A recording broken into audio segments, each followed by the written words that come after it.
बेटे, हमारे शिष्यगण हमसे कहते हैं जी जी पंडित जी। कि गुरुदेव आप बहुत सरल हैं जी। और हम कहते हैं भैया सरल होना ही कठिन है। अवल अल्लाह नूर उपाया कुदरत के सब बंदे और एक नूर ते सब जग उपजिया कौन भले को मंदे। क्या बात है, क्या बात है, क्या बात है, सही बात है। वो जो एक साथ है, वो जो एकत्व है, वही सबसे बड़ी चीज है, वही वाहिद है, वही तौहीद है, वही एकेश्वर है।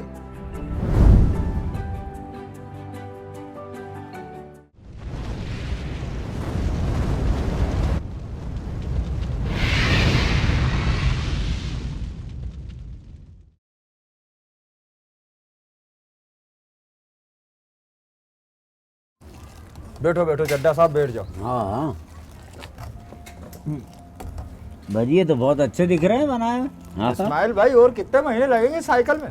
अरे मियाँ, मैं तो जब जहन्नुम में जाऊंगा तो मेरे जनाजे के साथ ही जाएगी ये साइकिल। कर कुराओ, छुट्टी करो, रोज आता परेशान करता है वो। ये दूसरा काम नहीं रहता है तो मैं भी कभी क्या करता हूँ इसमें, कभी क्या करता हूँ। तुम भी फोकट न छुराई फोकट। कौन? जो जिसकी साइकिल। हाँ वो तो खैर क्या करे मियाँ, क्या रखा है जिंदगी में। आज बहुत क्या कुछ भजिए है। भजिए बनाए क्या जनाब? हाँ आज भजिए बनाए थे। अच्छा। आपने खाए? हाँ नहीं वही, अरे लिए लिए लिए लिए। खाइए, अभी कभी कभी बना रहे हैं अपन, धीरे धीरे करके अपना काउंटर बढ़ा रहे हैं। हाँ हाँ नहीं सही है। अरे समोसा कचौड़ी बनाने लग जाओ दया। बिल्कुल, यहाँ पर एक कांच का शोकेस रखने की इच्छा है अपनी, उसके अंदर समोसा कचौरी सब कुछ, उसके ऊपर पोहा। हाँ शेजवान की चटनी। अब जलेबी बनाना आती नहीं हमको भैया, सीधी सीधी बनती, ये टेढ़ी मेढ़ी पंचर वाला बनती नहीं। बना देगा ना क्या? जलेबी, अरे सब जानता है। हमारे दया भाई तो इतना शरीफ है कि जलेबी भी बनाएंगे ना तो सीधी बनेगी, टेढ़ी नहीं बनेगी। हाँ समझे चड्डा साहेब? हाँ हाँ, तुम बहुत पानी में ट्यूब निकालते हो, हमने भी देखा है तुमको। हाँ, एक की जगह दो बताते हो, दो छेद हो रहे। एक दिन चले आएंगे उस परम पिता परमेश्वर मालिक के पास। देखो यार क्या है, आप हमारे इस्माइल भाई, आप हमारे विश्वास भाई, मैं स्वयं दया, ये हमारे चड्डा जी, यानी पूरा भारत जो है एक साथ इकट्ठा होकर बैठा है। समझ रहे हो बात को? वो तो है। हम सब अलग अलग हैं, बाकी हम एक हैं। अब क्यों? बंदों के रास्ते अलग अलग है, लेकिन पहुंचना तो सबको एक जगह। परम पिता परमेश्वर के वहीं पर है। हाँ। किसी का रास्ता ये है, कोई नमाज पढ़ता है, कोई चर्च में जाता है, कोई मंदिर में जाता है। कोई गुरुद्वारा भी जाता है। हाँ हाँ, चड्डा साहब गुरुद्वारा भी जाता है। हाँ। धर्म और जाति के नाम पे बटे हुए, बाकी हमें एक बस ही बस है। बस चड्डा साहब, वाहे गुरु दा खालसा, वाहे गुरु जी की फतेह, फतेह। जय यीशु। और हमारी इसी कमजोरी का फायदा तो लोग उठाते आ रहे हैं। पहले अंग्रेजों ने हमको आपस में धर्म के नाम पे लड़ाया। हाँ। अब आजकल के नेताओं को देख लो, कोई बोलता है ये कौन है, कभी कोई बोलता है ये कौन है। सब फालतू की बातें हैं क्यों सारी, चड्डा साहब?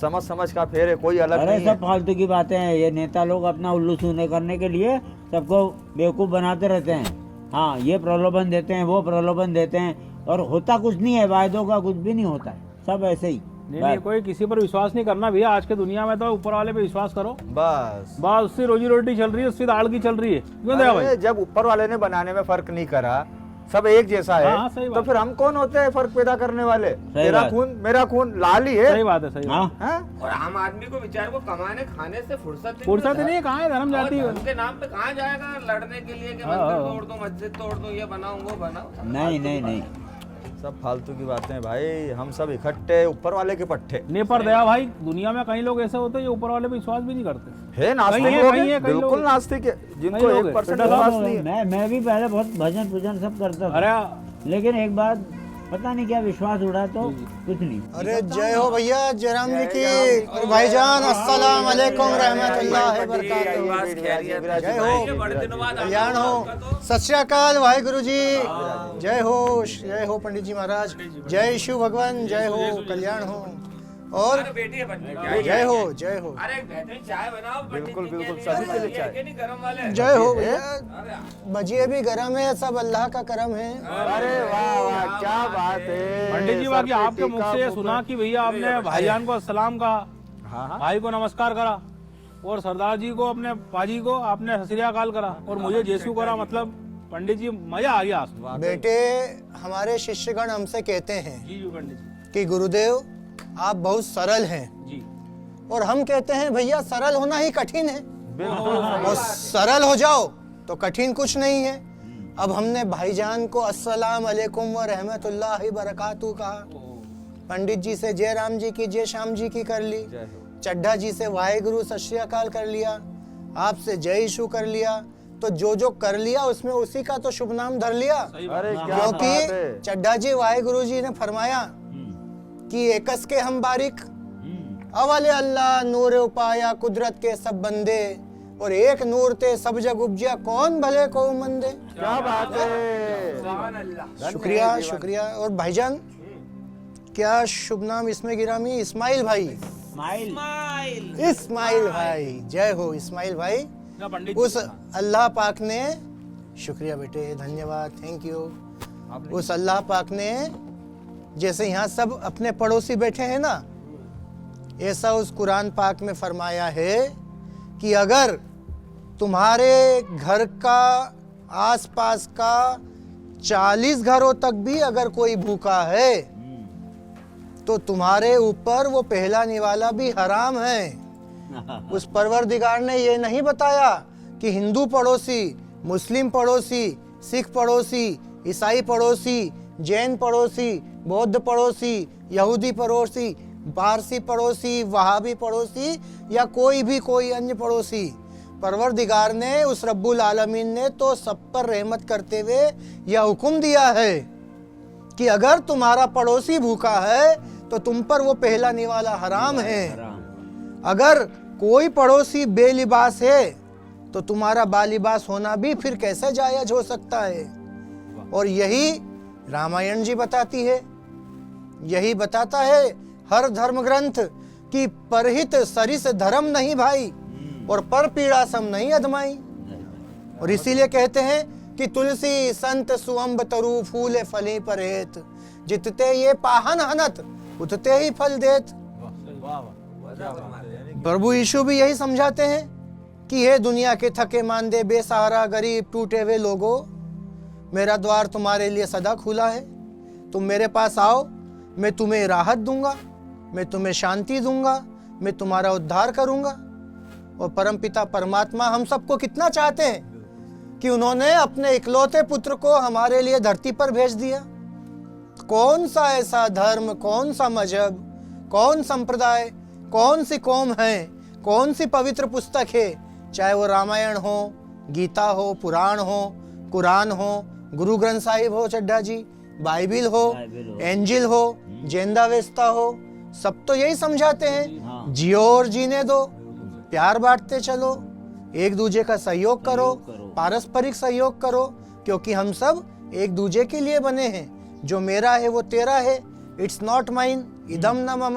वो बोलते यही हैं ना, भावना है। मनुष्य एक सामाजिक प्राणी है, समाज के बगैर वो रह नहीं सकता। बिल्कुल। हाँ, वो अकेले में कूड़ जाएगा, वो हो जाएगा, वो सब खराब हो जाएगा, दिमाग उसका खराब। ये जो रेनबो होता है ना, हाँ वही वही। इंद्रधनुष, जी जी पंडित जी। ये बेटा 7 रंगों से मिलकर बना है। सातों ही रंग समान रूप से आदरणीय हैं, सबकी अपनी अपनी रंगत है, अपनी अपनी छटा है। अगर वो ये कहे कि मैं पहले नंबर पर आऊंगा तो 7 के साथ झगड़ने लग जाएंगे बेटा।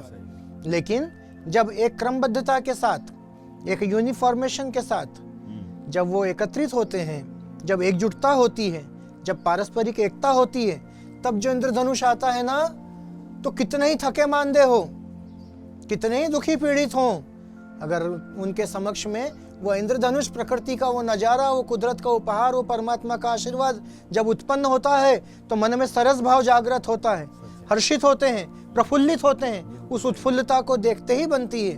वो तब हो पाता है जब उन 7 रंगों में एकता है कि हमें एक साथ चलना है, एक साथ नुमाया होना है, एक साथ पोशीदा होना है, एक साथ जाहिर होना है। वो जो एक साथ है, वो जो एकत्व है, वही सबसे बड़ी चीज है, वही वाहिद है, वही तौहीद है, वही एकेश्वर है। वरना तो हम सब उस महानता को इस भूमंडल पर जीते हैं जिसे कह सकते हैं विविधता में एकता, अनेकता में एकता नहीं, विविधता में एकता। भिन्न भिन्न होकर के जब एक रूप होता है तब जो सुंदर गुलदस्ता तैयार होता है, उसकी रंगत, उसकी छटा, उसकी सुरभि, उसकी महक देखते ही बनती है।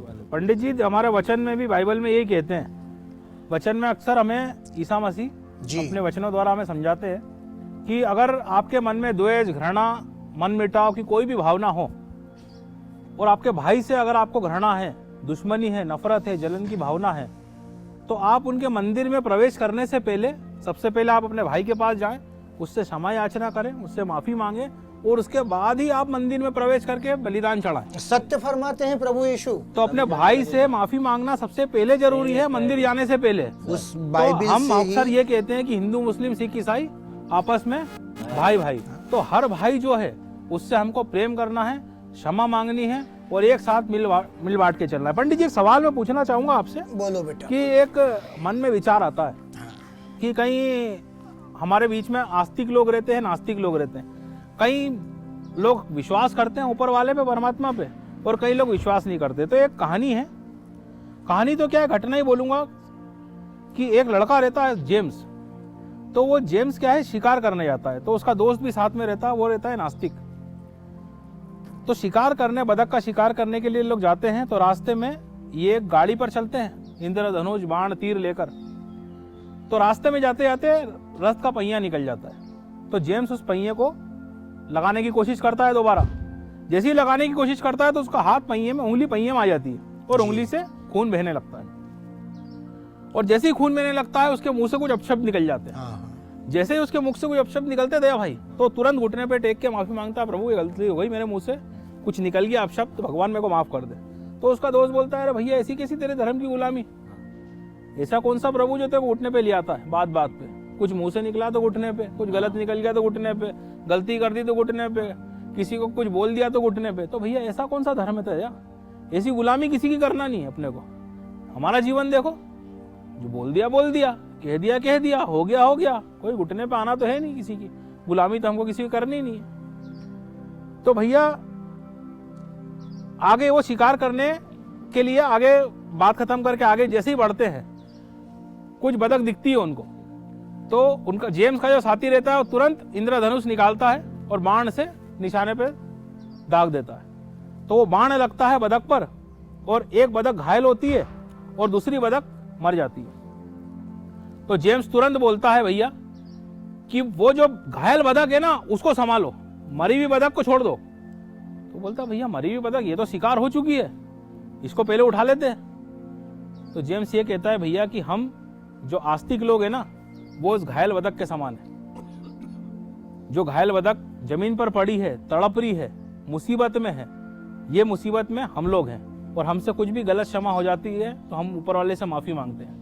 और आप जो नास्तिक लोग हो वो उस मरी हुई बतख के समान हो, जिसमें कोई प्राण नहीं है, कोई शक्ति नहीं है, कोई भावना नहीं है। उसको ऐसा है कि जो बात बोल चुके हैं वो हो चुकी है, गलत भी बोल दिया तो गलत है, सही भी बोल दिया सही है। तो आप का शरीर एक मृत्यु रूपी शरीर है और हमारा शरीर जिसमें जीवन है, जो जीवन जीने के लिए तड़प रहा है, ऐसा जीवन है। तो क्या पंडित जी आप वही कहेंगे कि आस्तिक लोग ऐसे होते हैं कि उनके मन में कोई भावना नहीं, वो मृत्यु जैसे हो चुके हैं, उनका शरीर मर चुका है? जय हो शंभो। बेटे सर्वप्रथम तो जिसको 1% भी अपने ऊपर एतबार है, विश्वास है, भरोसा है, जी पंडित। बिलीव है, ट्रस्ट है, वो सब आस्तिक हैं। अच्छा। नास्तिक हमारी समझ से तो कोई है ही नहीं। और फिर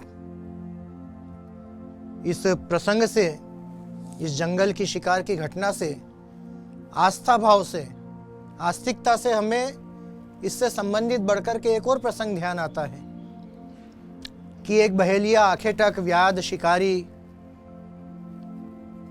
हंटिंग की नियत से अपने परिवार का पालन करने के लिए वो हंटर जो है जंगल में प्रविष्ट हुआ। शिकार खेलते खेलते या आखेट करते करते उस व्याध को दोपहर हो गई। उसने अपने जाल में बहुत सारे छोटे जानवर, पक्षी रख के, और धूप चढ़ रही थी, ताप घाम हो रहा था, वो एक झाड़ के नीचे, घनघोर छायादार झाड़ मिल गया किस्मत से उसको। प्रभु को उसने प्रणाम किया कि धन्यवाद, थोड़ा छाया सुख मिला, और वो उस झाड़ के नीचे लेट गया।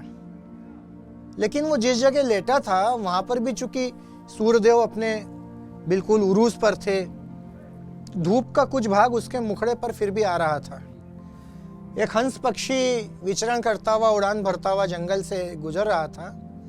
उसने देखा कि भले ही आखेटक है, शिकारी है, लेकिन यह भी वही प्रभु का अंश है जो मैं हूँ। और प्रभु के ऊपर जो ताप आ रहा है, तो मेरा धर्म है कि अतिथि है जो जंगल में आया है, हमारे घर में आया है, इसलिए हमें इसको, आतिथ्य को सम्मान से इस अतिथि को संरक्षण देना चाहिए। हाँ, वही। तो वह उस जगह पर आकर के बैठ गया जहां थोड़ा खुलासा होने से सूर्यदेव की किरणें सीधे उस आखेटक पर आ रही थी।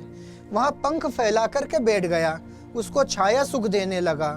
तो चींटी से लेकर हाथी तक, काकरोच से लेकर डायनासोर तक, वही प्रभु अंश है जो सद्बुद्धि देता है, जो सात्विकता का भाव जागृत करता है। उस हंस पक्षी में यह भाव जागृत हुआ कि भले ये शिकारी है, लेकिन हमारे जंगल में, अर्थात हमारे घर पर आया हुआ अतिथि है, तो हमको इसका सत्कार करना चाहिए, इसका संरक्षण करना चाहिए। और वो डेने फैला करके, पंख फैला करके उसको छाया देने लगा। तो फिर नास्तिक कौन हो सकता है? रहा सवाल कि छल कपट, ईर्ष्या, नफरत से संबंधित होकर जो बात कर रहे थे कि तेरा धर्म कैसा और मेरा धर्म कैसा, और मैं खुले विचारों का तो तू गुलाम। तो भैया गुलाम कोई नहीं है। एक बात ध्यान रखना, झुकता वही है जिसमें जान होती है। सही बात है। अकड़ना तो मुर्दे की पहचान होती है। और कोई धर्म जब किसी से बुग़्ज़, कीना, हसद से जीना नहीं सिखाता, नफरत, द्वेष, हिंसा, घृणा, षड्यंत्र, साजिशों में रह करके जीना नहीं सिखाता, तो फिर कोई गुलाम नहीं है, कोई नास्तिक नहीं है, बल्कि सब उसी परवरदिगार के, उसी परमपिता परमेश्वर के रास्ते पे चल रहे हैं। सीधी सी बात है, एक पिता के 4 पुत्र हैं, यहाँ पर जैसे खड़े हैं, बैठे हैं 4।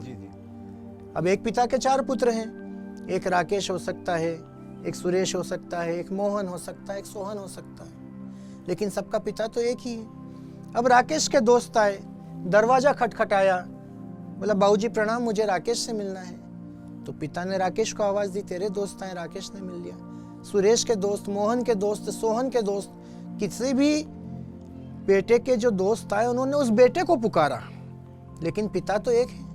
उन्होंने उस बेटे को नाम लेकर के उसके दोस्त से मिलवा दिया। इसी तरीके से हिंदू, मुस्लिम, सिख, ईसाई, जैन, बौद्ध, यहूदी, पारसी, वहाबी आदि इत्यादि, ये सब तो बेटा पंथ है, संप्रदाय है, लेकिन सबका पिता तो एक ही है, वही परमात्मा है, वही परम पुंज है, वही ज्योति रूप है। वो सबकी मान्यताओं के अनुसार भी सबको सबके रास्ते से अपने ही रास्ते पर तो लेकर के आते हैं।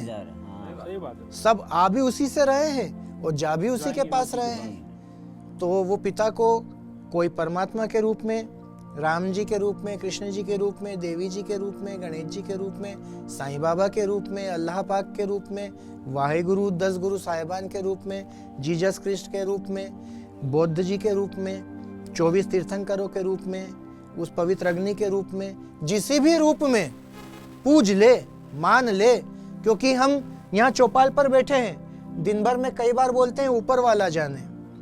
तो ऊपर वाला मतलब हमसे जो ऊपर है, जो सबके ऊपर है, जो सबका मुखिया है, जो नियंता है, जो नाजिम है, जिसके निजाम से ये पूरी कायनात चल रही है, वही है सब। सही बात है। पंडित जी, बाबा जी तो हम आपकी बात से बहुत प्रसन्न हो गए। बहुत हमको प्रसन्न हो बहुत गए। बहुत कुछ सीखने का मिला। सीखने को और मतलब मैं तो बस जय हो, वाहिगुरु मेहर करे। तो चड्डा रखा। साहब, चड्डा साहब, हाँ भाई तो आज समझ में आ गया कि भैया धर्म अनेक, बाकी मंजिल सिर्फ एक है। आले तो इसी बात पे गीत याद आ गया मेरे को। अच्छा, मैं भी सोच के ही बैठा था, आप गाओ। जिंदगी मिलके क्या बात बिताएंगे, है? हाले दिल गा के सुनाएंगे, हम तो सात रंग हैं, ये जहां रंगी बनाएंगे। क्या बात है? जिंदगी मिलके बिताएंगे, खुश रहो, हाले दिल परमात्मा खूब गा आनंद के में रखे। सुनाएंगे। जय हो, जय हो। हम तो सात रंग हैं, ये जहां रंगी बनाएंगे। टड़ा टड़ा टड़ा टड़ा टड़ा है।